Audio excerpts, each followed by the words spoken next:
digits, 100 degrees on the track temp, and if it does look a little hazy, we are at 82% humidity, so it is a little hazy out there. Wind is out of the west right now at about 6 miles per hour as we see drivers in the warm-up session now, as it has just gone official, so we're getting ready to grid up.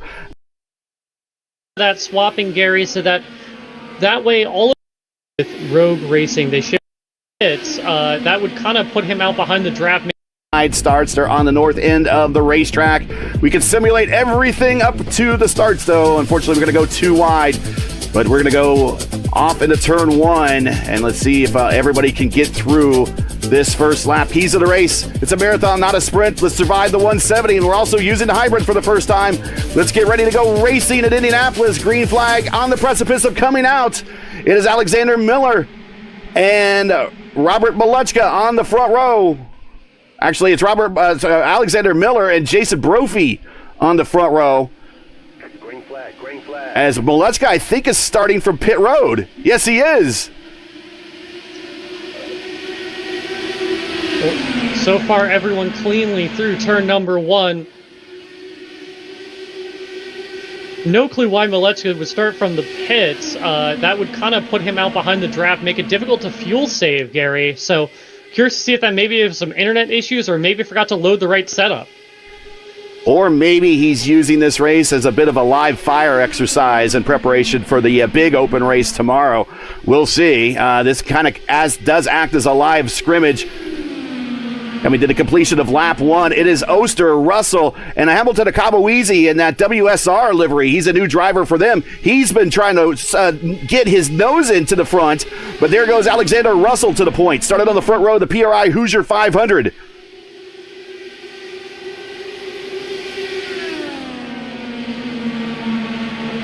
It's Russell, Oster, Brophy, Akabuizi, Blocker, now the fifth, Newsom, Simon, Drake, Vandenessa, and Munoz, your top 10, your biggest mover of the race right now. Clindy, Sophie, Clindy is already up 5 spots.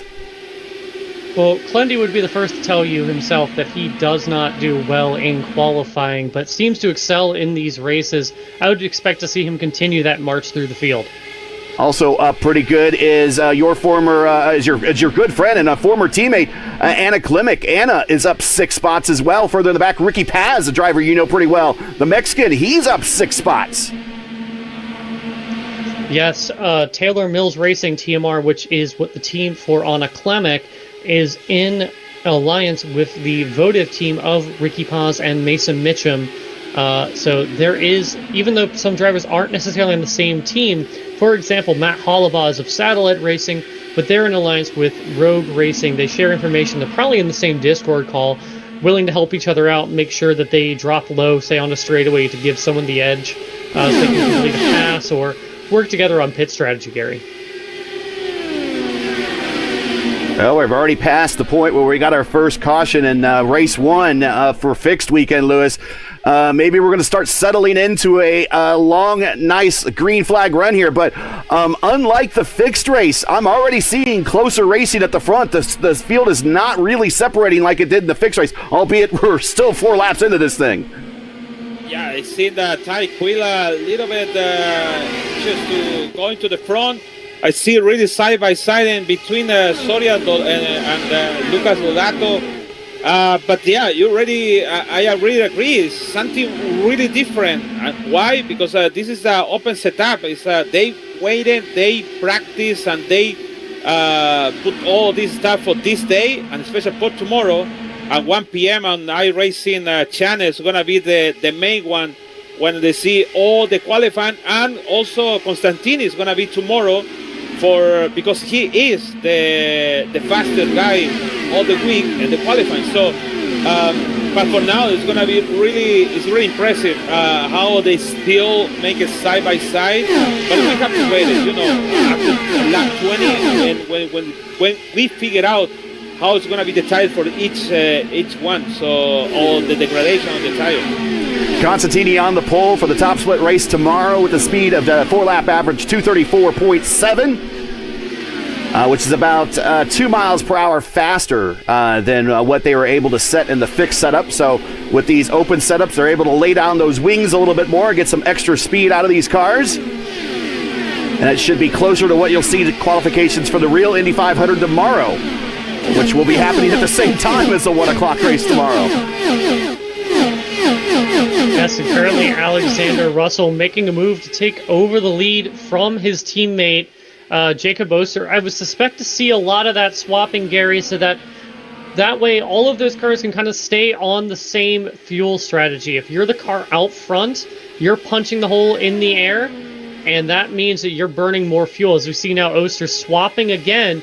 So, one, that helps increase the speed of all those cars throughout the run. They're kind of pulling away from Jason Brophy in third, but also it allows them to kind of save fuel a little bit and maybe run longer. Full burn on fuel, you're running about 27 laps. If you really save it, you can go up to 35, and that can cut out a potential pit stop, Gary.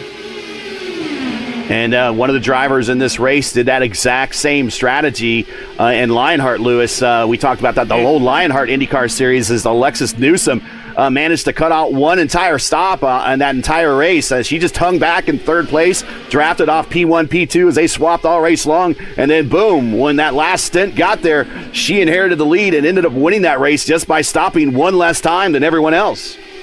Yeah, really was a really surprise that day when everyone have this normal strategy, and she came with one less pit stop, and she won by over the 5 or 3 seconds over the Phil Krause that day. And remember, she is the only and the first woman in the Lionheart Speedway Series, be the champion. And be also the champion in the Indy 500 on the Speedway Series. So it was already impressive to her in that day when even the commentary in that time, the broadcaster people, they didn't realize, wow, she did something we didn't expect it to be. Jeff Drake is currently right now trying to get a pass done on Alexis, and Alexis a little bit of a kiss of the turn 4 exit wall as Akabuizi goes purple that lap with a 224.4.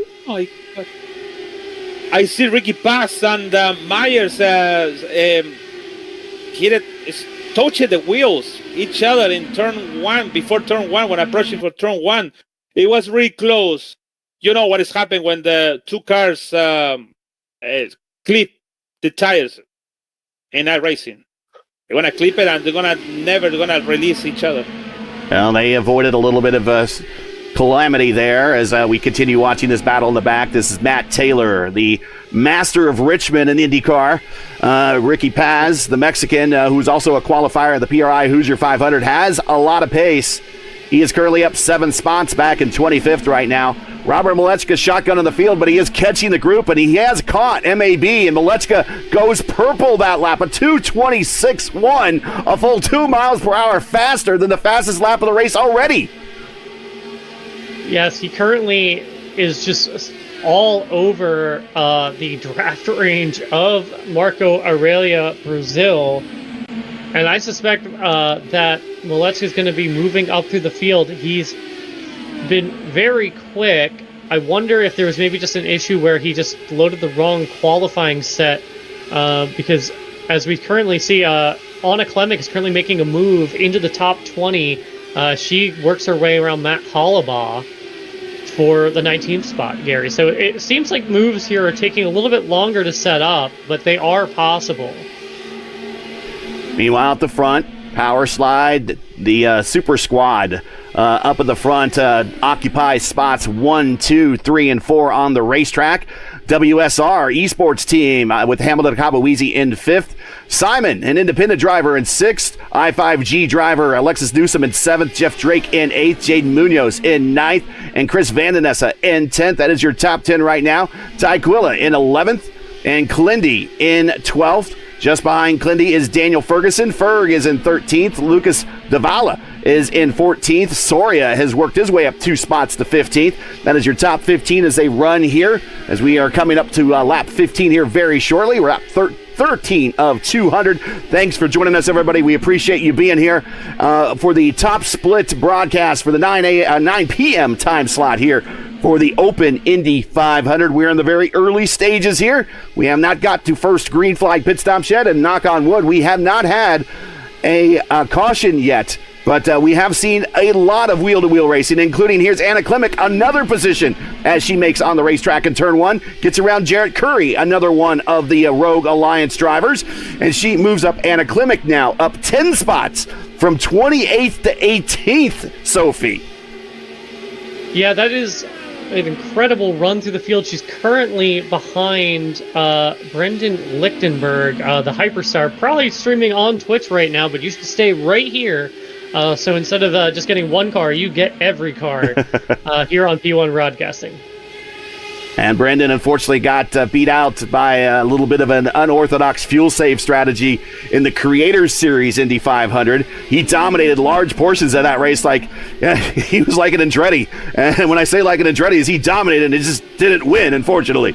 But Brendan is up, actually he's down 3 spots right now in 17th. But we suspect that, and again, Team I5G. I5G stands for the Indy 500 group. This is their bread and butter. This is what they live for. These fixed and open weekends, and this is what they are known for. They come here and they come to Indianapolis, and they don't just show up to the race and race. They show up to the race and win, or be expected to win and contend. So we should see Brendan later in this race, if he can make it that far, as we get into the later stages, as a contender somewhere in the top 10. But he is in 17th spot right now. But up front, there is Alexander Russell and Jacob Oster continuing to work together, and the top 4 have kind of started to pull away from Akabawizi in 5th, as the wall of power slide is now currently occupying the top 4 positions on the racetrack, as Jacob Oster gets the position into turns 3 and 4, and he will pick up the lead as Russell and Oster continue to swap at the front. Matthew Mitchum in the number 33, driving for Nexus Esports, the previous lap, really caught the wall hard. It looks like they have some side pod damage. That's going to really hinder their ability as the race goes on, Gary, because that hurts their efficiency, hurts their ability to save fuel, and also just hurts their speed. And his teammate is right in front of him at JT Smeaton with that Nexus Esports squad.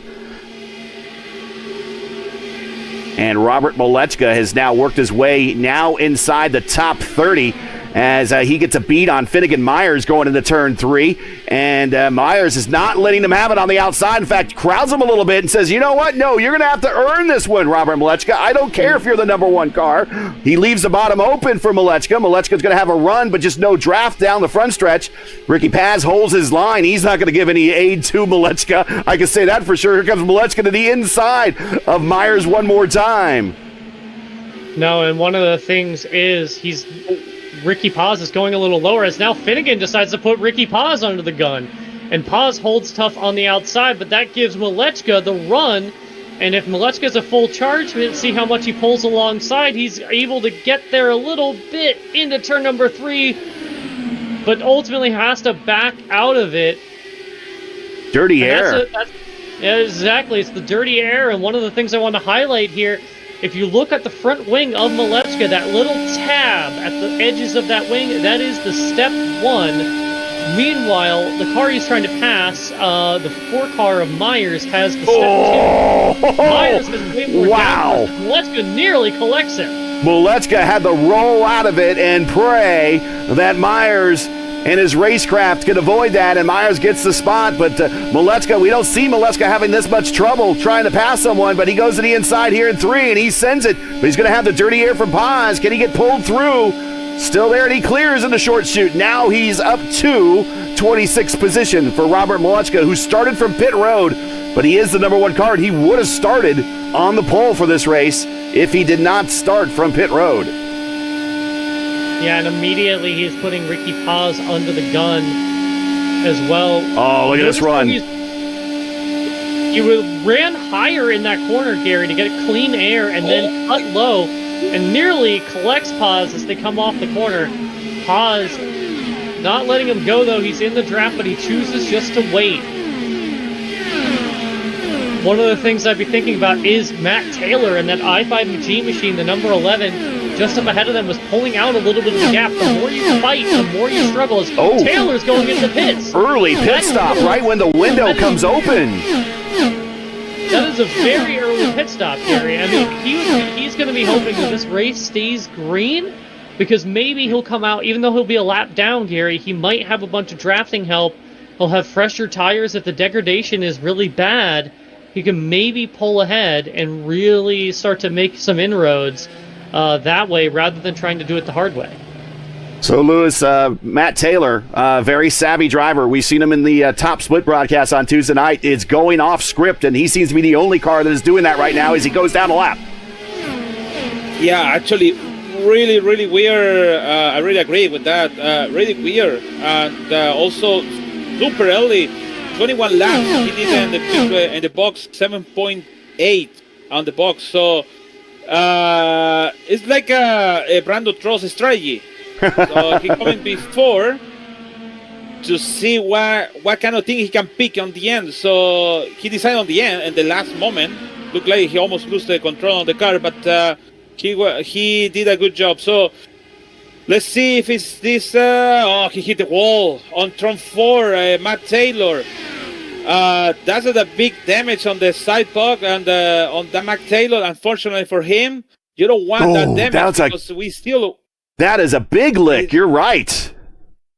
Yeah, so I think new tires, new everything. He needs to set up again with 178 to go. Yeah, and some of that damage isn't going to be repairable, Lewis, because it's floor damage, and you can't get a new floor on pit road. I know. I hope we can have that repair, but unfortunately, nope. It is what it is. Back up at the front, it's still the Great Wall of Power Slide, as the community would call it. Russell and Oster out front swapping positions, and then Brophy and Blocker watching from 3rd and 4th, while Akabueze sits about a second adrift in 5th. And we'll ride with the Robbie Gordon cam on Hamilton's car. Hamilton, a winner here in the past in fixed 500 competition. He also won the Elite Racing League's Indy 500 a year ago. He started in 28th position for that particular race and won that race in a caution-free 500. He started 5th today, and he rides with a new squad with the new paints. Hamilton Akabueze right now in 5th as he's starting to drop, as you mentioned, Sophie, he's really starting to drop behind that pack, and if that pack continues to pull away, they're going to break the draft envelope on him. Yeah, the draft envelope's about 1.5 seconds, so they're nearly there, and that's going to be huge. Another thing to note here, Robert Malechka up to 22nd. He just got around Anthony Estrada. After getting around Ricky Paz seemed to be and Finnegan Myers really seemed to be the two that gave him the most trouble. He's now aiming a bead on the Thai American driver of JT Smeaton. Smeaton, a regular in the Indy Open Series. Smeaton, and then Matt Hollenball, Jared Curry, Anna Klimek all ahead of Robert Malechka as he does his march to the front. And I'm beginning to wonder, and Lewis, I'm going to ask you first, and then I'll ask Sophie the possibility of it as well. Possibly, yes, he maybe had a problem, but just thinking outside the box, everyone looks forward to that big 1 p.m. race tomorrow. Could he be using this as a live scrimmage, so to speak, and starting from the rear of the pack, do the worst to first challenge, Lewis, and see how his car handles in traffic all race long to prepare himself for a race tomorrow that he knows everything that's going to happen now with this car, whether he's in traffic or out in clean air? Actually, very smart strategy of the Rover to start on the back. He started like 3 seconds behind on the Marco Aurelio. Yeah. Or something like that. And, he was way behind. And after 3 or 4 laps, he really catch him. He made an attempted 3 wide between Walker and Mitchum. In some point, he made the pass. And but I think it's a good strategy for tomorrow, just in case something happened and could be pulled back. But I think his setup, it is really strong with 27 laps in his thing. The first round of pit stops should be coming up anytime, Sophie. I wonder who's going to be the first takers. I would imagine it's going to be Oster or Russell with the way that they've been leading out front. I would imagine Brophy and Blocker, they've just been pretty much in line, so they're probably doing the most saving back there. I would suspect we see Oster and Russell anytime here in the next, say, 2 to 5 laps. Yeah, I would suspect that to be the case as well, because again, they're the ones punching the hole in the air for the teammates behind them. They are swapping, so they are kind of sharing that burden a bit, Gary, but I don't know how much of a difference it's going to make. Might get them an extra lap or two, because about full tank is about 27, and we're on lap 29. The green flag pit stops inbound. We are caution-free to this point, everybody. Going to knock on wood once again. And frankly, the longer we go into this race, and here they come, just as we expected, coming to pit road. Green flag pit stops for our leaders. Yeah, it's Oster and Russell as they come down the pit lane here. And I want you to notice, if you look at Russell, he does not have his limiter on. Neither does Oster. So they're doing this the hard way. He does not. He slides through his spot, but he gets to his marks. But yeah, you do not see on the dash that he's on the limiter at all on his pie dash. Malechka is also in, and that's not a total surprise, Gary, because he spent so much of that race out on his own, chasing down the tail of the field. Definitely burned up a lot of fuel doing that, and so he's going to have to come in early than he probably would like to. Full run is about Alexander Miller has a meatball flag. Oh, I have a contact in exit on the turn 1. Very hard, so he must come into the pit to serve that flag. Let's see this again as he's coming down the main straight as he smacks the turn 1 wall. Kind of narrows narrows the wide body out a little bit, but it's not going to allow him to go faster this time as he just kind of misses the whole apex there. He gets to the white line, but you see him out in the gray already, and bam! Just like kind of Jay Howard back in 2017 or so, smacks the wall, but instead of coming off it and collecting Scotty Dixon, he keeps it up there, but very reminiscent, just getting up into the gray and smacking the turn 1 exit wall as we have a whole bunch of people on pit road right now. We see Anna Klimek on pit road. We see Ty Quilla on pit road. We see Vandenessa on pit road. We see Brendan Lichtenberg on pit road. As well as Hamilton Ecoboise. He's coming out of pit lane. Notice a lot of them are holding in the clutch pedal to try and build the revs. The engine in this car gets almost all of its power band towards the end of the rev range, Gary. So if you launch without doing that, you're really the engine's kind of bogged down. You don't get as much power out of it. So a lot of drivers like to, if they have a clutch pedal or a clutch paddle, hold that clutch in to try and get the revs up to launch faster. Brophy, Alexis Newsom on pit road. Also Simon on pit road. Scheduled stops here at lap 33. Let's get. I guess we can see who's going long, and the one that's going the longest right now, or one of the longest, is Adam Blocker. He's currently coming to pit road right now, and he might give the lead over to Jeff Drake. No, Jeff Drake's coming in. Does Ferg make the turn to pit road? Does he stay out for one extra lap? Ferg is going to go extra long. Lodato, his teammate, comes to pit road. Jared Curry stays out long. Matt Hollenball comes to pit road. Mason Mitchum is coming to pit road. So looks like Ferg and Curry are going the longest with fuel save.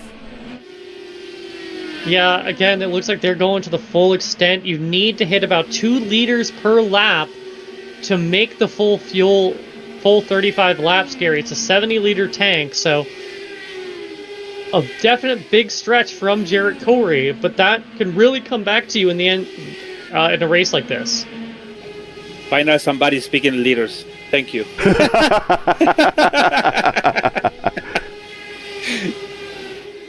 Yes, unfortunately, I still talk in freedom units. Sorry, everybody. I'm just a bad American. I use metric. Oh my God. Oh. I am an awful American if that's the case. Jacob Oster is going to pick up the lead here off of 4, bringing Alexander Russell in tow. Jason Brophy is still back there. Akabowizi actually manages to get the drop on blocker. Jade Munoz, purple left. Someone say something. I see Robert Maleska tried to make the pass on Lucas Davila. He couldn't. He almost had a contact. Almost Robert Maleska lose the front wing by an inch. So it's really close. I don't know how the net call it wasn't over there, contact over there, but it was really close to have a contact. Was this off of 4 or coming into 1? It was turn 2. And turn 1, sorry, turn 1. Turn 1. We'll see if we could replay that here as we went back to that lap. Here's Robert getting the run here at the start-finish line, the yard of bricks. And he does kind of, he stays high. And Sophie, you've been pointing that out. Lucas kind of fades up there a little bit there, gives him a little bit of dirty air.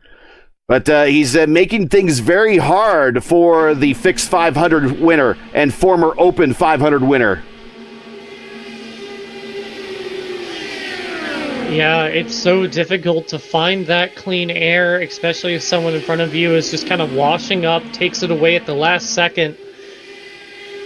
And that just makes it difficult to really navigate because you're really just kind of on a razor's edge, especially if you're running a more trimmed out setup like Malechka is. And Malechka with his undercut, or actually, I guess he was one of the earlier stoppers, so I guess he did a bit of an undercut as Lucas Zavala is not letting him on by. He is using all that momentum on the high side to hold off Malechka. He's much like we saw a little bit further back with who was he fighting that we saw him fighting that he was having a hard time? Walker, I believe. He was having a hard time with him. And here he is underneath Lucas now. Lucas stays high. Malechka gets back in line. Here comes Anna Klimek to make a battle of it. Klimek stays to the inside. The Deer getting a good run off of 4. She tucks it back in. Meanwhile, in front, there's Soria and Ferg side by side in the 1. As this battle rages all the way through 12th through about 17th on the racetrack, the mid-pack is pretty punchy right now. Yeah, it's definitely Lucas not wanting to give ground, and he's like, I don't care that this is the house Malechka built, effectively, given how much Robert Malechka has won these Indianapolis 500s. He holds him off again on the north end of the racetrack on the high side. Malechka's going to be like, come on, man. Yeah, he is definitely none too pleased right now, but it looks like he's going to be closer this time as they head down into the corner, but he just has to give up. The dirty air. The dirty air. Yeah. I think the dirty air is kind of something, but a big high line by Lucas, and that was not the right line. And now it's going to have all the momentum on the backside. Here comes Robert Malechka to the inside, and he might be able to pull the pass off this time as they go into 3. And he kind of has to give it up because, again, remember, Gary, Malechka's on that step 1 front wing, whereas Lucas and Lichtenberg up ahead, they've got that step 2 wing. They are able to get more downforce in the turbulent, dirty air than Malechka, and I think that's why Malechka's having such a hard time of it on the low side. Now, this is an open setup race. Can he make what type of setup changes can he make when he gets to pit road? Obviously, the big obvious one is change the wing angle on the front wing plane. But can he also do some other things to help his car handle better in traffic? So, unfortunately, you can't change your aero configuration that much, Gary. All you can do is change the front and rear wing angle. So, he might want to put some more front wing into it. He might want to take out some rear wing, maybe. That's all he can really do, but that's still kind of either adding downforce to the front or taking it away on the rear. That's all you can do besides the in-car tools. Best seat in the house right here is Anna Klimek, as she's right behind this battle. And again, Lucas manages to hold off Malechka. Yeah, and again, both Klimek and Malechka are on that step 1 wing. And I'm curious to see how that's kind of playing out as over the course of the run, because this has got to be killing Malechka's tires. And it was overall pace. As, again, Lucas, getting the run on the high side. A lot of momentum there in that second groove, Lewis, as he's going to be able to hold off Malechka again for another lap. Yeah, it was already impressive. Even with the piece of the setup we have Robert Malechka now, I think. Nearly got in the back of him there. I think he might be. I don't know. Maybe just me. Chat, you can shout it out. You can think what he's doing. I mean, is maybe Lucas doing a little bit of mirror driving right now? No, I don't think he's doing his job. He protected the position, and that's the thing. And he's doing a good job, actually. He have the dirty. It's not the dirty air, but he have the draft of Lindenberg on the front, so he can protect it in turn 1 and 2 and 3 and 4 all the laps. But unfortunately for Robert, every time when he come into the main or the back straight, they have the draft of the Lindenberg, so it's no help. And I really agree with Sophie. He kill the tires every time he's coming to try to pass Lucas. Is killed the tires, and he just in the 13 laps in the scene. No! Look how close they get in that camera shot. And he passes him. Maluska finally gets by, and I'm sure he sees that a little differently than you did, Luis. Not saying it's a fair perspective, but it's certainly a perspective, as now he's got to hunt down the Hyperstar. I have not seen a driver, and here comes Anna to the inside. As we are on the Robbie Gordon cam of Lucas, and Lucas lets Anna on by, but I have not seen a driver give that much mid-pack grief to Robert Malechka in a very long time. It's been a long time since I've seen that, really. No, and I wonder if that's just kind of a byproduct of the tire model. That's something that's been kind of grumbled about in the IndyCar community, both on the road and oval side, that like it's just there really isn't much fall off. The way it kind of behaves on the oval kind of stunts some of the racing and makes where it's a little harder to pass, and we kind of are seeing that there with what Lucas was able to do, as Malechka wastes no time to catch up to Lichtenberg.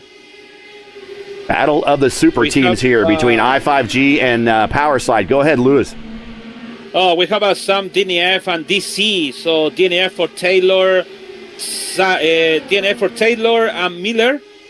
DC by Mason Mitchell and Thomas Simon is out, and I think Jared Curry meatball flag. Jared Curry, yes, it is. Yeah, Curry. It looks like he pancaked the left side of that road racing machine. Curry, current defending Indy Next Road Series champion, and has won in the Indy Next Oval Series, Gary. So he's not unfamiliar with the the oval side of things, but not the night he would like. And he's with a very good team on the ovals with Rogue Racing, and he just got up in that high groove and could not keep it. He might have already been damaged by this point, and I think that's kind of why he was so high in the groove, and the pass was made so easy on him, but he managed to keep it off the wall. But he's coming to pit road to get attention of his crew and maybe try to repair and then nurse this car for the remainder of the 400 miles that are still ahead of us, as we've passed the 100-mile mark. We're now at lap 47, coming up to lap 50. Giving you your lap 50 update here is Oster, Russell swapping the lead continuously now up front. Brophy in third, Blocker in fourth. Blocker got back around Hamilton and Kabawizi. Hamilton got the drop on Adam at the first round of pit stops, but Blocker gets the position back. Jaden Munoz up 5 spots to 6th. Alexis Newsom in 7th. Chris Vandenessa in 8th. Jeff Drake in 9th. Ty Quilla has worked his way up inside the top 10. Clindy just on the verge of the top 10 in 11th. Yes, and that's exactly what we would expect. Clendy and Ty Quilla were the big movers during the Hoosier 500, the big League 500 that happens at the end of the year. Gary, and both of those drivers were drivers on the move, even though they did not necessarily qualify the best. And which tells you they have a good race setup underneath those cars. Have been doing a lot of race practice. Some of these drivers, and we were talking about this in the pre-race, Sophie, some of these drivers have done nothing but qual runs. They have not practiced racing at all. No, and I wonder if that's to do with some of the early retirements from the likes of Matt Taylor, Alex Miller. A lot of them were putting all the effort into their quality efforts to make this race. 3 wide, Robert Malechka gets a 2-for-1 and passes Soria and Ferguson on the straightaway, going into 1 and move Malechka now up into the top 15. He's now in the 12th spot.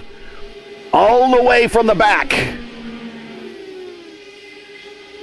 You know, this is very reminiscent, Lewis. We were also talking about other names of drivers who got. We were talking about drivers who were getting booed at the 500 now, or at the Indianapolis Motor Speedway, and Alex Palou is now one of those. And I said one of the drivers I remember getting booed very badly back in the day was Juan Montoya, and now we see Soria getting a shot on Malechka, getting the position back. But this march from the rear to the front is very reminiscent of the 2015 Montoya race when he won that 500. Remember, he got damage on an early caution. I think someone got into the back of him on those DW12 cars they had, and it broke one of his bumper pods on the back of his car, and he had to come to pit road and start all the way in the back, which at the time was about 30, because I think at 30th, I think they had 3 cars retired, and he had to drive all the way up and, of course, won that race. But this is very reminiscent of Juan Montoya's run in 2015 that we're seeing with Robert Malechka from the back now to the mid-pack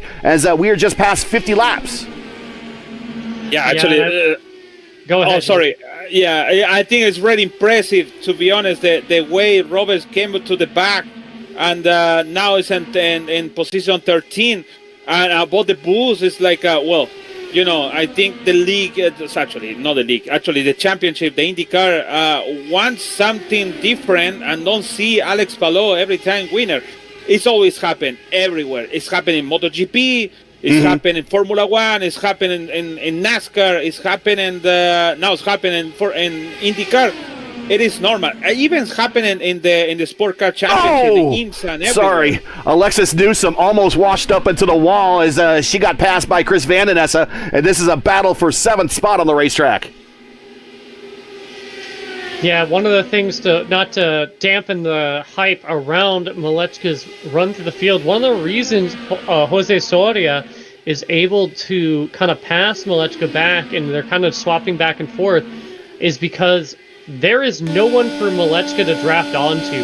Kyle Klenwer has pulled ahead of them by about 3 seconds, and the draft envelope's about 1.5 seconds. So Malechka's not going to have any help unless there is a caution, and I don't think many drivers in this field would root for a caution, but if there's anyone out there doing it right now, it is Robert Malechka.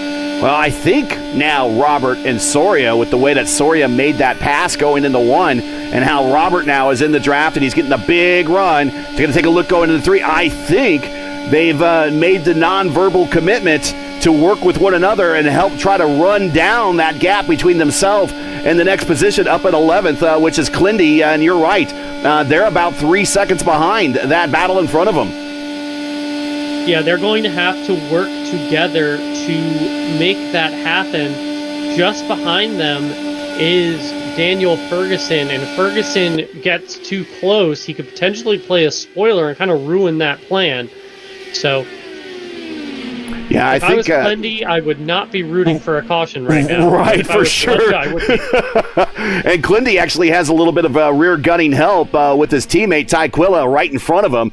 These are 2 team cars with Rogue Racing in 10th and 11th. And so the last thing they really want to see is Robert Malechka getting into their neighborhood, as that's a bit of a 5-car battle led by Alexis Newsom, then Van Den Esse. And I think Newsom and Van Den Esse now have linked up, and they're starting to work together, because they need to really run down a huge gap to Munoz.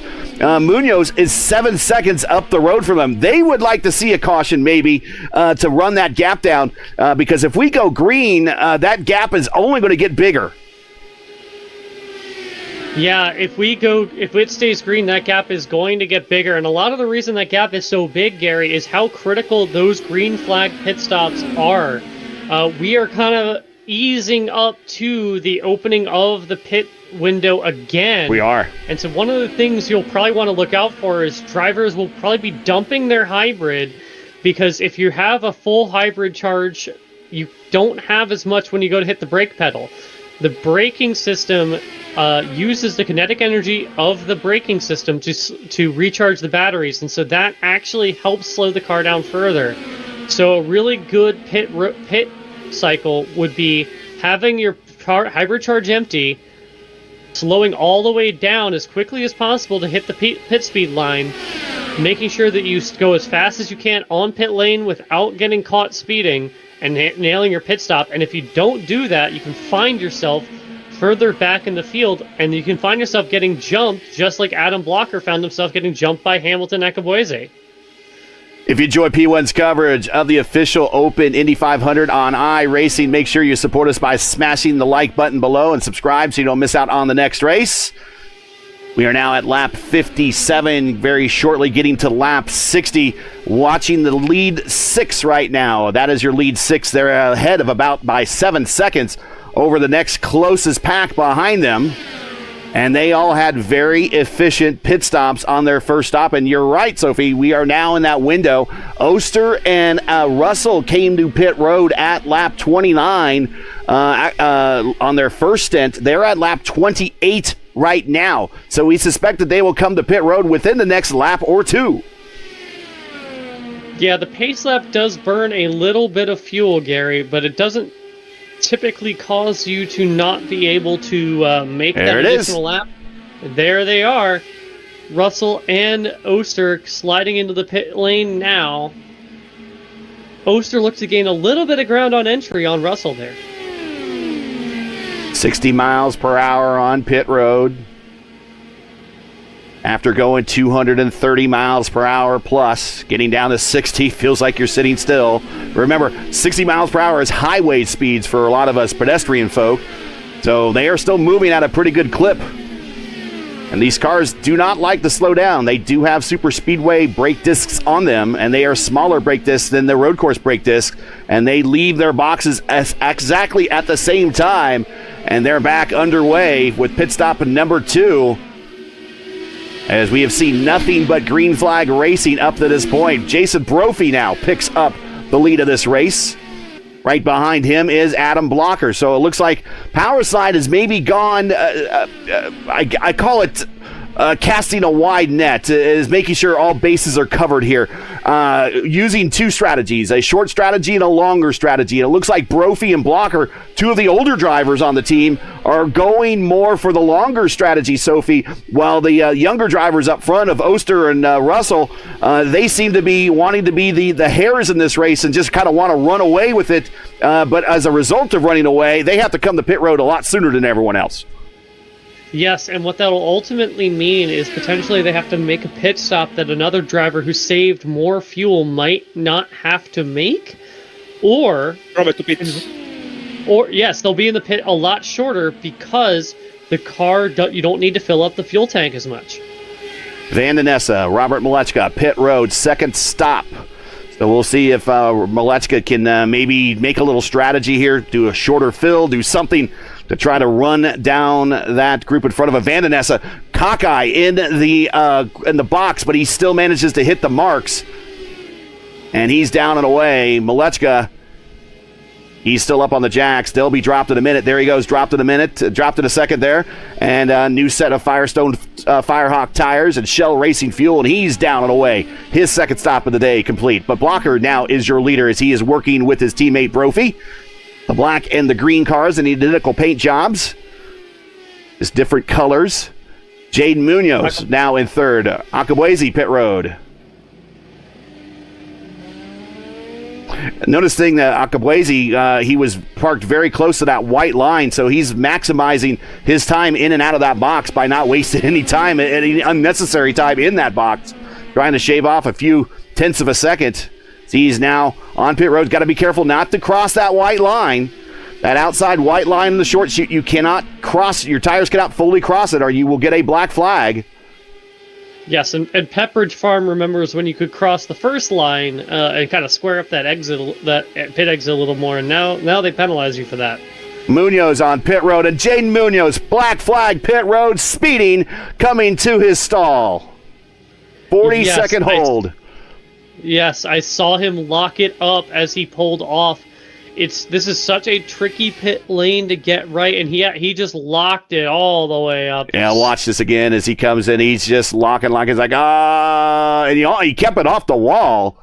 But unfortunately, that's going to be a 40-second hold, and if this race continues to run green flag, he's not going to be able to pull a Jacques Villeneuve at all and come back from this deficit and try to win this thing without any caution. And there he is. He's still currently being held on pit road for the penalty, and he will be released here very, very shortly. And there he goes. So now this all of a sudden becomes a bit of an extended test session for Jaden for tomorrow's race.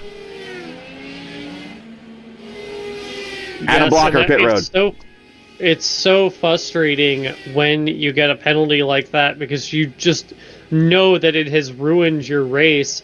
But if he gets a caution, he might be able to maybe get the wave around and get back on the lead lap. But he would need things to fall his way for that to be a possibility for Munoz. And that was the case for Jacques Villeneuve in 1995 when he won his one and only Indy 500. He was penalized for passing the pace car by USAC for 2 laps.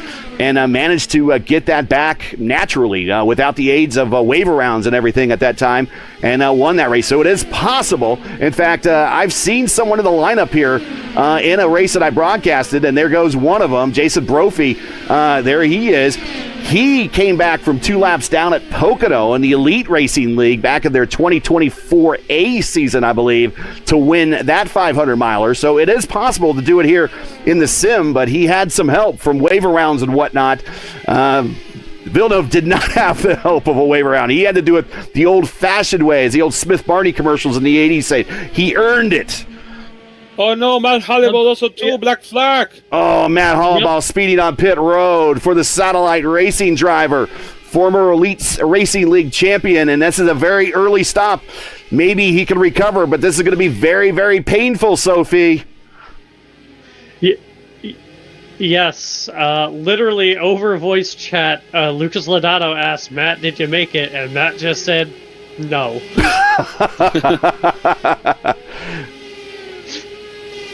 Have you ever had one of those situations, Sophie, while you're in the race, when you're racing someone or coming with someone in the pit road, you just know that they were speeding?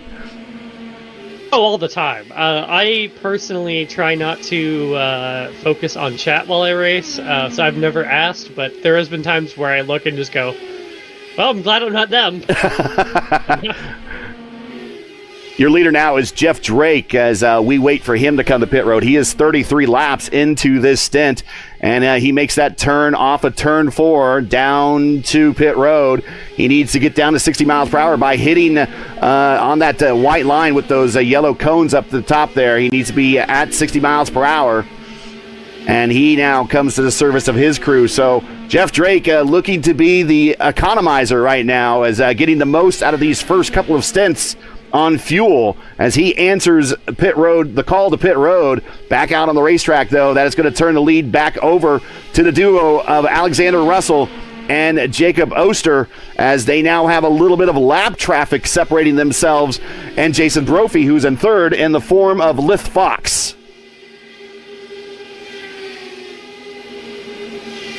Yeah, this is going to be really critical for the likes of Russell and Oster to kind of put some of those lap cars away early, because they do have a kind of a pack just ahead of them. And same thing goes for Jason Brophy. If Brophy wants to advance his position past P3, he needs to get through, kind of sight this way through these cars to stay within draft range of the 2 cars ahead of him. Jeff Drake comes back out and he pops into the 9th position, right into a big hive of bees with Alexis Newsom, Van Nessa, Ty Quilla, and Clindy. So he has got to get it right back up to battle right away. He can't afford to baby those tires any more than he has to right now, as he gets thrown right into the path of battle with a battle between 7th, 8th, 9th, and 10th on the racetrack. So Jeff Drake back out, but that 9th spot. But current leader is Maleska, and at about lap 70, it's about a good time to run down the field and give you a good once through. And everybody, if you have a favorite out there, shout them out in chat. Blocker, purple lap that time by 2:26.8 in the draft behind Jason Brophy. But your leader right now, and starting to put a little distance between himself and Jacob Oster, is Alexander Russell. Remember, Alexander Russell started on the front row in his debut race, or one of his debut races for Power Slide Racing in the PRI Hoosier 500 in December. And he smashed the wall, and he hit him very hard, and he was forgiven, but he's got to have some damage. Yeah, he was forgiven from having terminal damage. I saw the wheel flopping, but then iRacing forgave him, and immediately Oster is going to pounce. What a heartbreak for Russell there. He just pancaked the wall, and he has got floor damage. I am looking at it right now, Gary. That is going to hinder his chances. He still has a strong car. There's some things you can maybe do, Gary, but your options are quite limited. You can see if you focus on that edge of the floor just below the side pod, you'll see it bent up. And if you go to a car like Jason Brophy's that's clean, it's just flat. Now, let me ask you from a driver perspective, was that caused by the dirty air in front of him? He hasn't been racing it a lot in dirty air. He's now encountering lap traffic. Was it because of that, or was it a momentary lapse? It happens to all of us. We're what I call the dog days of the race, the dog laps of the race. We're in the middle of the race. All these drivers are doing really now are just trying to maintain pace, pick up positions, and make it to the next pit stop so they can make it to the next pit stop, so they can make it to the next pit stop, so they can get to the last pit stop to get to the end. Did maybe he lose focus by just, kind of turning into a bit of a boring green flag run? Or, I mean, what are your thoughts on that, Sophie, being the driver expert here? Put yourself in his shoes. I mean, I've been in that exact position where I've made that exact mistake. If you haven't been running in dirty air very often, particularly during this race, it's so easy to forget how much you need to lift, forget where you need to place the car, or that you need to study the car in front. But also, it could just be a lapse of judgment. It's one of those things I would say is a bit of column A and a bit of column B, Gary. And a good opportunity here while we have Jacob Oster in the lead to transition to one of our little promos for tonight. And, this is the P1 600. He's the defending winner of that. Actually, we get a battle for the lead, but P1 Broadcasting is excited to announce the second running of the P1 600, a crown jewel level event exclusively for the iRacing IndyCar community. It's a 600-kilometer, 186-lap battle at Michigan International Speedway on June 13th, 2026. It's an all-star driver roster.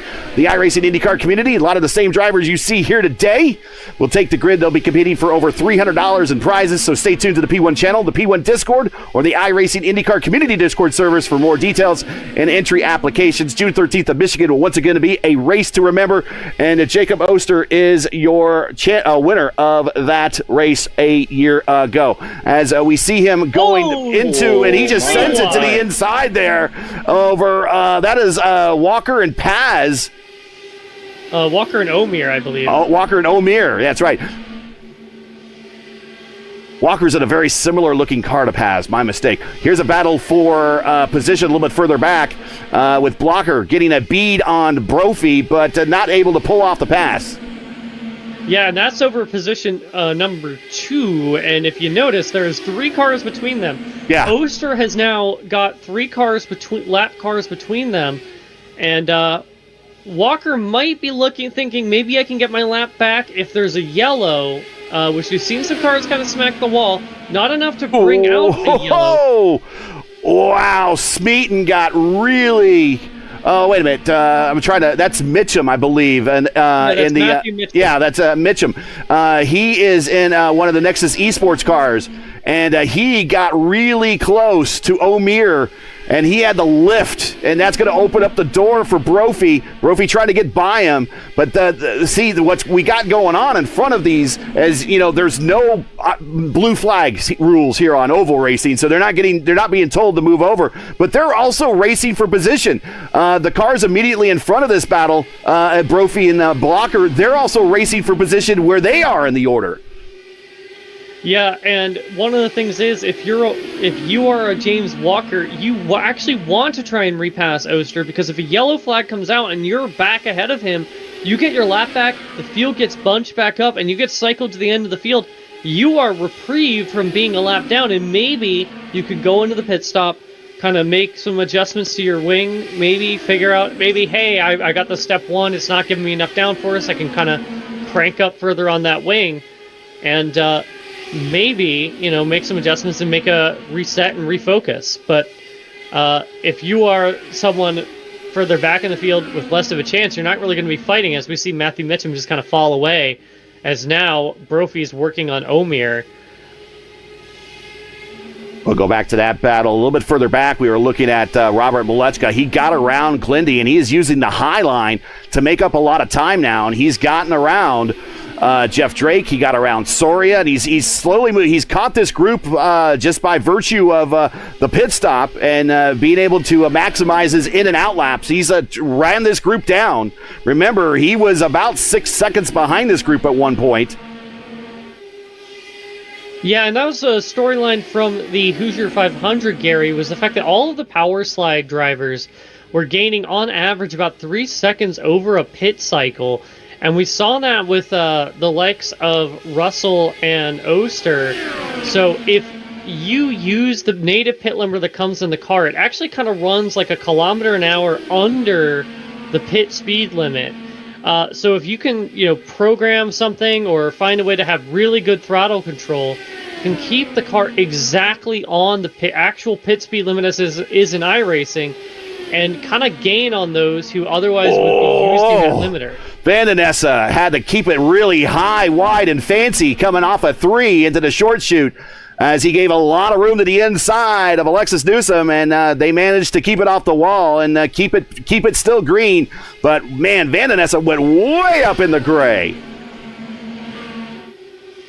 Yeah, and Van Nessa then takes the position back from Newsom, who is probably looking at the rapidly approaching Malechka, kind of waiting with dread to find out when she is going to fall victim of the hard-charging power slide driver. But to kind of get back to the what we were talking about earlier, Gary, that's where a lot of that time for Malechka is coming from. It's coming from the pit cycle. He's able to go down the pit lane faster while staying within the legal limit.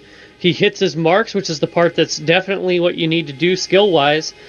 And he definitely is taking as much of an advantage on the entry as possible, making sure he's taking full advantage of the hybrid, making sure that he is pushing that braking zone as far as possible. And that's something that comes with practice and experience.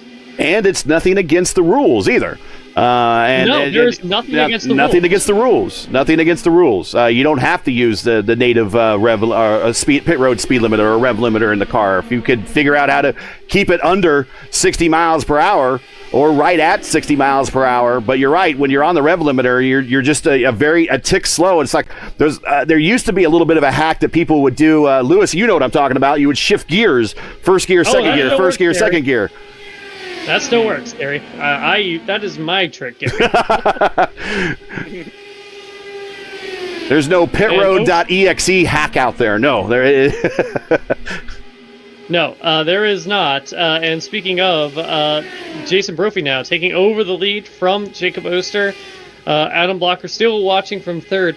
So even after Russell has kind of fallen down the order after that hard contact in the wall, Powerslide still out front, still doing what it can, but Russell has lost his teammates now. He is well behind them, struggling in traffic, and he's going to fall victim to Hamilton Akabueze very shortly. Hamilton used to be of Team I5G as well of formerly of the team known as Fiercely Forward. Now most of those drivers have migrated over to Nexus Esports. But the WSR driver should be able to make short work of the Canadian, because the Canadian has that floor damage. And he should definitely smell blood in the water. In fact, I'm sure if they have someone in their team comms kind of working the box, so to speak. You could have that again. That's not against the rules either. You could have someone helping you with data and help with spotting, but someone has surely probably told him that Russell may be wounded, and if that's the case, to be cautious when you get around them, because that car.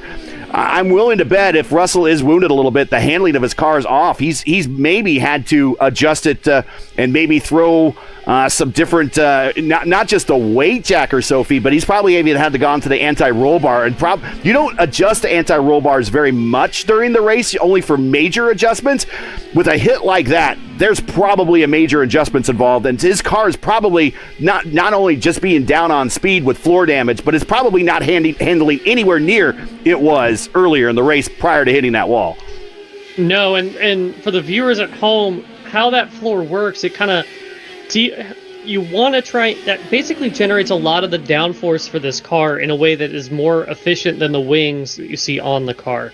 The floor is shaped in such a way that it creates a low-pressure area, and so that kind of helps suck the car down to the track. And then when you kind of bend that floor up, that alters how much low-pressure air is being generated by that floor.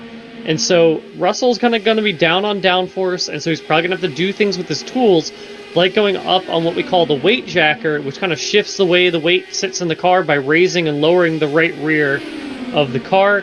You can also adjust his anti-roll bars, but doing all that has a cost, Gary, and that is that Russell is probably going to be burning his right rear tire or his right front tire more than he would otherwise be because of the adjustments he needed to make. And it's also harder for him to pass to see how much he struggled to pass Walker here.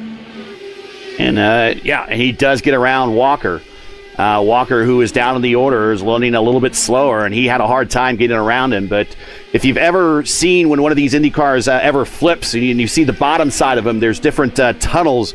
I believe it's called the Bernoulli principle, which is how air will work its way through the car, create high pressure and low pressure zones, and that helps suck the car to the tarmac. It actually, I think we even saw Mythbusters do a myth on this one time, that can an Indy car actually race upside down? And there is enough downforce being produced by this car that exceeds the weight of these cars.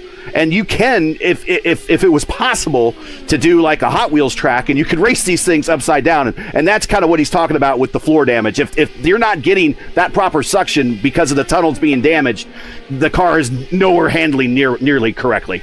And the early cars that we saw of IndyCar in history really starting with aerodynamics like that was really started kind of pioneered by Hall Racing, yes, with the Chaparral back in 1979 and 1980, driven by Al Unser Sr. in 79, and then won by Johnny Rutherford in 1980. Yes.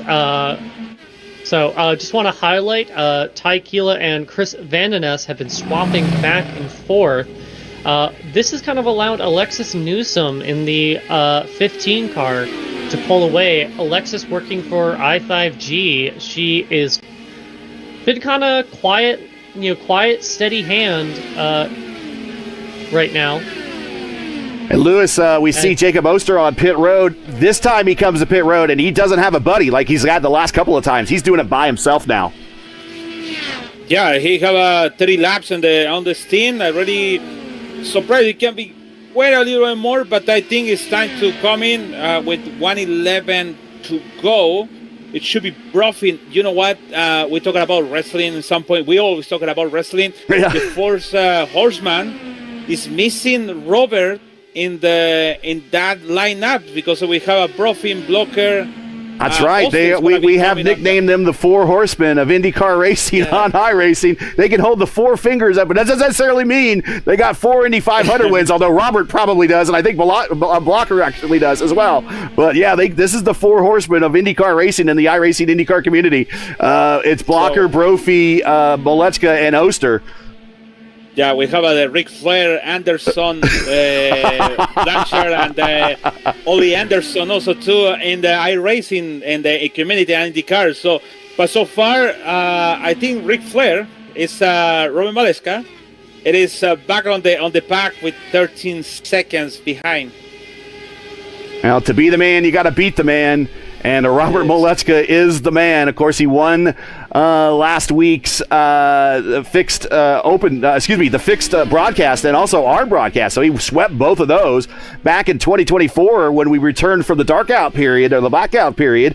He won the fixed and open top split broadcasted races as well. He's looking to do that again this year. Of course, he won the PRI Hoosier 500. He dominated the race that we had here in the top split broadcast on Tuesday night, leading up to the fixed 500. So he is I asked, what is a bigger, we call him like King Molechka right now, King Robert, and we asked what is a higher rank than a king, and I had to research that. A higher rank than a king is an emperor, but an emperor is kind of evil because everyone thinks of like Emperor Palpatine or something like that, or the bad emperor from Flash Gordon or whatever. But I can't really call him an emperor because he's really a nice guy. He's a good guy, but I guess he would be the emperor of Indianapolis. Yes, I don't really. No. He hit the wall. Oh, Robert Malechka hit the wall. Commentator's curse. Oh no. We got to check this out again from a better angle on pit road, but Robert Malechka hit the wall on pit road. Let's see this again. He locked up his rears on entry, and if he doesn't have wheel damage, he'll be very lucky. That is repairable. They'll take about 5 seconds, but if he's got wheel damage, that's day over. Oh, right in front of Ty. Ty goes to the inside, and he has Clindy, his teammate, had to take evasive action, but that is nose damage unless it snaps back into place, and he is not being forgiven. And commentary jinx right there. Oh my goodness. And he is back underway with a new nose. Yeah, 13.3 seconds for repairs. Yeah, and that's about expected. So, Brophy, 5 pit road. seconds. Yes. 5 seconds is about what it takes to get a whole new nose section in these cars. Yeah. Just quick release bolts. So, tough break for Robert Malechka, but he should be able to, still get a decent result out of this, Gary. What other type of damage might be on his car as a result of a hit like that? Wheel damage. So ironically, I have done the same thing. I was competing in a open setup league about a year ago, Gary, in their 500, and I was dominating the race, much like we're seeing the Power Slide cars doing here, and I did the same thing as Malechka because I just forgot you have the brake bias set too far back, and you really need to get hard on the brakes to make that pit speed line, and you just lock it up and nose it into the inside wall. It's one of the things that when I spot for a lot of people, I love spotting for these races and running data and strategy. It's one of the things I always say right before, as they cross the start-finish lines. We see Blocker coming to his stall and going up on the jacks, giving the lead over now to Jeff Drake, who is going long yet again. But I always tell the driver, as soon as they cross the start-finish line and that next lap they're coming in, I always say, when we especially get to the back straightaway, is I say, check your brake bias, make sure it's set in the way that you run it to set your car so it doesn't bite the brakes like that. And we've seen it more than one occasion, and not just happen to seasoned drivers, but even the rookie drivers. It happens to everybody. It is such a common occurrence, and it's happened to me, it's happened to you, and unfortunately it's happened to Robert Malechka for this 500. Yeah, and there is a saying about this track that it's a track that chooses its winner, and right now it is not favoring Malechka with a moment like that. Maybe it doesn't want an emperor. No. Maybe it doesn't want. Maybe it doesn't want wrestling references. I don't know. I'm not a wrestling gal, Gary. So I don't know. I don't know who any of these people are. We keep things in these middle laps very open for additional discussion, because these middle laps of these 500-mile races can just drag on. And you got to have other things to talk about. Here comes Lucas Lodato coming to pit road from third spot. Yeah, and one of the things I wanted to highlight, I mentioned that Russell had that floor damage that was really hurting him. He has actually been able to make moves on Hamilton Eccleboise and kind of hang with the WSR cars, as well as Jaden Munoz. That he's not letting them get away, and it's not like a cakewalk. So, goes to show how much effort the Power Slam with Team Hype cars have really put into their setups. They've been dominant in the Pro Series on these ovals, Gary, and this is just a textbook example of just how much work they put into those cars. And he might have made some aero changes on pit road as well. I'm sure they have someone working within their team on their box, so to speak. And they might have adjusted the aero on that car to kind of compensate for bad handling. But there you see the conditions right now as Eccleboise and Russell are kind of swapping positions. And that is... who is that right behind him? That is he's not. That is Munoz, who is down in 22nd position because of speeding on pit road, I believe. He's down one lap. But then you see 105 on the track tip. Track tip is coming up, Lewis. So, I mean, that might be the great evening factor right now, is that everybody, because of the tracks now getting hot, is having handling issues, not just cars that are maybe have damage on them. Yeah, actually, it is true. Last time on the fixed set, it was like an 115, almost 20, and then went down again on the end of the race on 106, but different stuff because it was a fixed setup. Now, this guy can, like Sophie talking about entire race, about the mix set, about the setup inside, also about the pit road. They can change the winds. And I think it's according about the temperature they have at the track. They can change it, and they can figure out. I think it's too low, too high. Let's put a little bit low to about for the tires, also for the temperature on the track. So I really think for the show. I always said this, always for the show, and also all for Robert. Come back to the action again. A yellow flag in the 50 to go, like it happened in the leagues, in the lead racing. 50 to go, yellow flag. It could be have a short time for everyone, but sure. Oster 3 wide for the lead. Brophy to go on the inside of Oster, and then Anthony Estrada was just kind of on the outside as they all kind of go to lap him. Scary moment there. Sorry to interrupt. Yeah, El Patron, Antonio Estrada, who is on my Saturday coverage for the IIS. He's in the booth with me. He did what he had to do. He just held his line and had to remain predictable. But man, what a Herculean effort there by the Mexican, because he had all the leaders. Every single one of them was around him as Jeff Drake came to pit road. It wasn't in the dirty part of the track. He a little bit looked like loose on between the corner, but good handle for Antonio. And you could join me in the booth next Saturday, 2 p.m. Eastern Time, with El Patron and Ryan Skywalker as we bring you the IIS Saturday Top Split. That's the IndyCar iRacing Series, the series that mirrors the real-world NTT IndyCar Series on iRacing. They will have their Indianapolis race, and it's an Indianapolis 500K, 125 laps here at the Brickyard next Saturday, 2 p.m. Eastern Time. Join us, why don't you, right here on P1. If you'd like to subscribe to the channel and you're watching from the iRacing feed, there you go. Just shoot that QR code and you can subscribe to our channel. We carry a lot of the IndyCar races on behalf of iRacing and the IndyCar community. Monday night, Indy Open Top Split. Tuesday night, Indy Oval Top Split. And the IIS on Saturdays. So join us over on P1. Where we know what Indy means. Trust us, that is our bread and butter. IndyCar racing, that's what we do here on P1. We are just past the halfway point. We did see Jeff Drake come to pit road. He is now popped back out. He is in the 10th position. He's really looking at, well, if he could keep squeezing out these 34s and 35 lap runs, he's looking at maybe 2 more stops, Sophie? Yeah, so he would need to. So if you run 35 laps, 70 laps, you can start doing the math, and eventually it adds up to that one less stop. So there might be, if Drake can really keep squeezing it out, he might be able to be the winner at the end of the day if it goes green.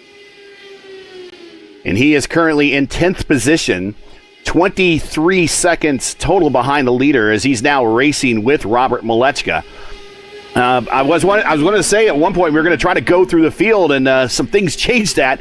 But Jason Brophy, the Elite Racing League champion for 2024A, is currently your leader. Jacob Oster, the P1 600 champion, he is second.